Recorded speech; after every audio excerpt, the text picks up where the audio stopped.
London, England on Halloween was a city of ancient echoes and vibrant modernity. Amidst the iconic landmarks like Big Ben and the Tower Bridge, the majestic dome of St. Paul's Cathedral loomed, a testament to resilience and architectural genius. But within its hallowed walls, specifically in its famous Whispering Gallery, tales of strange phenomena persisted.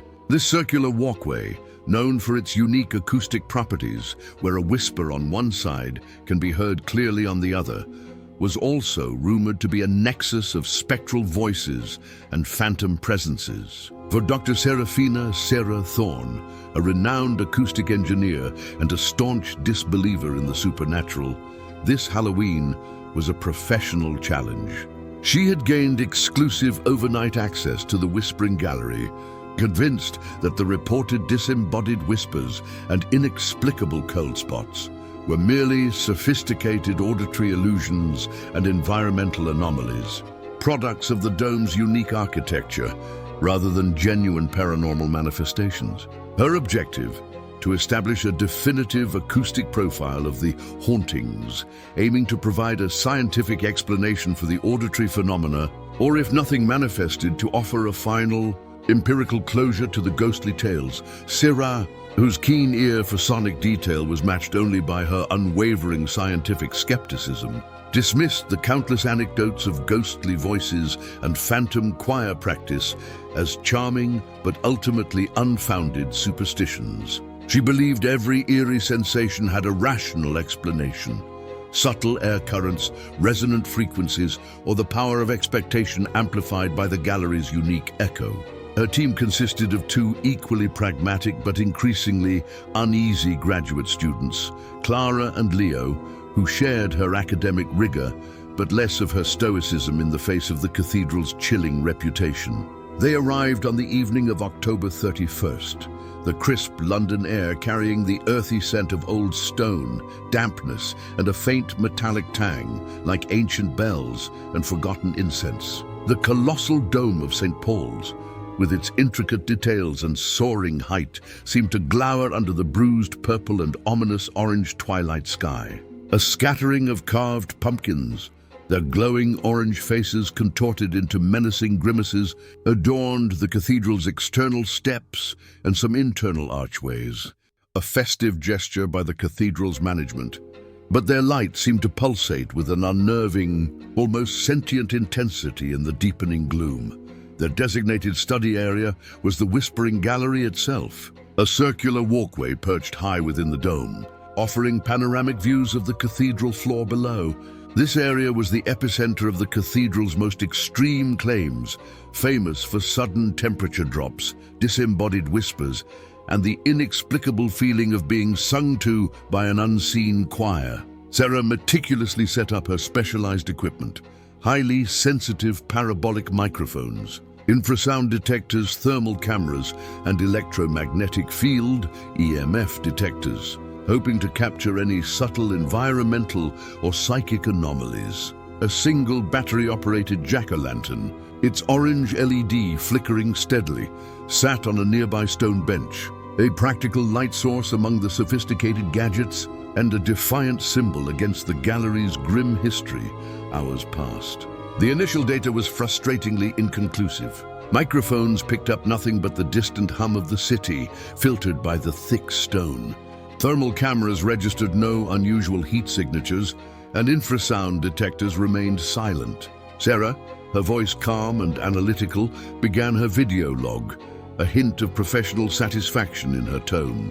"As expected," she stated, adjusting her headphones, "the Whispering Gallery, despite its notorious reputation, presents no evidence of genuine supernatural auditory phenomena. The cathedral's hauntings, in all likelihood, are fascinating acoustic effects, a testament to its unique architecture, but not active entities." But as the clock's ancient chimes echoed midnight, marking the shift to All Hallows Day, a profound and undeniable shift occurred. The temperature in the Whispering Gallery plummeted so rapidly that Sera could see her breath. Her thermal camera flared with an icy blue, confirming the inexplicable drop. Then her EMF detector, previously dormant, screamed to life, its red lights flashing violently, registering a massive electromagnetic surge emanating from the very center of the gallery's circular wall. A faint, rhythmic humming, like a low resonant chord, began to emanate from the circular wall itself. It wasn't loud, but it was insistent, rhythmic, growing in intensity, permeating their very bones. Sera froze, her scientific composure utterly shattered by a primal wave of fear. This was not an acoustic anomaly. This was intelligent. This was active. Is anyone here? Sera whispered, her voice tight with a fear she hadn't anticipated. The humming stopped abruptly. A guttural moan, low and laden with profound agony and ancient malevolence, filled the gallery, echoing from all directions as if coming from the very stone itself. It was the sound of unspeakable suffering, centuries old. Then from the darkest curve of the circular wall, a shimmering, translucent figure began to coalesce. It was indistinct at first, like swirling smoke, but slowly, horrifyingly, it began to take the shape of a woman. Her features were gaunt, her eyes hollow pits of despair, yet burning with an intense pulsating orange light. Her body was clad in a tattered spectral choir gown, her hands clasped in phantom prayer. Her presence radiated an overwhelming aura of ancient evil, profound grief, and predatory intent. This was not a residual haunting. This was an intelligent entity, a revenant. Sera recognized her from Cathedral archives as Eleanor Vance, a lead choir singer who vanished during a mysterious fire in the late 17th century, her spirit forever bound by her torment and a dark, forgotten pact. And she was here. Sera's academic detachment dissolved completely. This was real, terrifyingly, impossibly real. Eleanor, Sera stammered, clutching her recording device. Eleanor Vance. The spectral choir singer did not speak. Instead, a torrent of vivid, horrifying images flooded Sera's mind. Late 17th century London, a city ravaged by the Great Fire and rampant disease.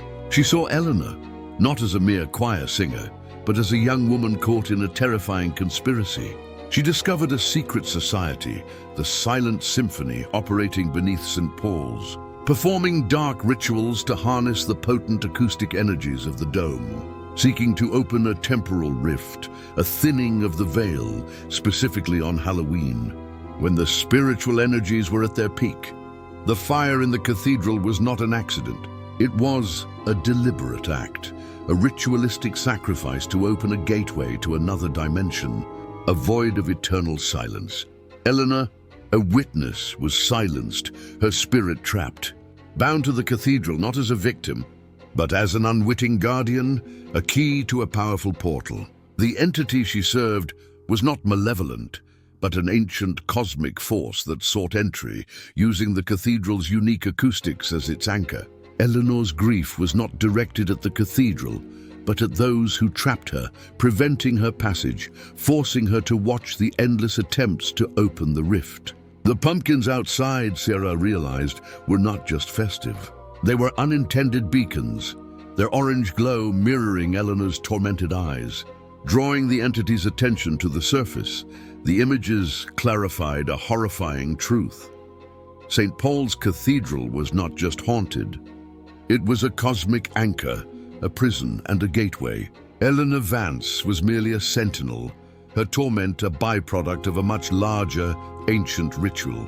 The parasitic entity, an ancient, alien intelligence of pure silence, was the true power behind the cathedral's hauntings.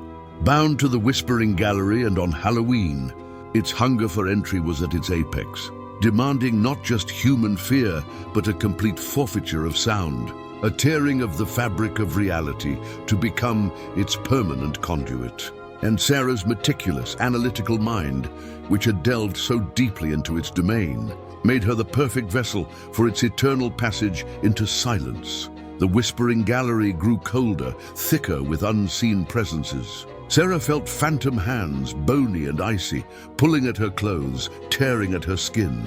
Clara and Leo huddled together, whimpering. The EMF detector screamed, its red lights a blinding, ceaseless red. The whispers, a cacophony of ancient cosmic chants and guttural demands for passage, filled her mind.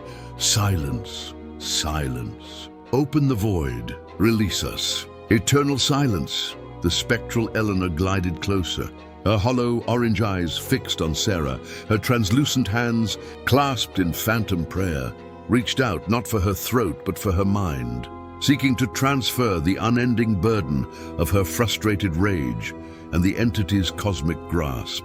Join our choir, her silent voice echoed in Sera's thoughts. Witness the true silence. Unleash the void. Sera, caught between terror and a sudden, profound understanding, fought against the mental intrusion. She recalled an obscure passage from an old English folklore book, dismissed as a meaningless fragment, a symbol of the bell's clarion, an ancient Saxon glyph that, if invoked with genuine courage and a pure intention to protect the sanctity of sound, could temporarily disrupt the cosmic entity's hold on its anchor, forcing it to retreat to its dimension. The glyph, a stylized bell surrounded by protective Celtic knots, was believed to be effective only on Samhain, when the veil was thinnest, and if dedicated to an act of genuine respect for the natural order and defiance against overwhelming cosmic evil.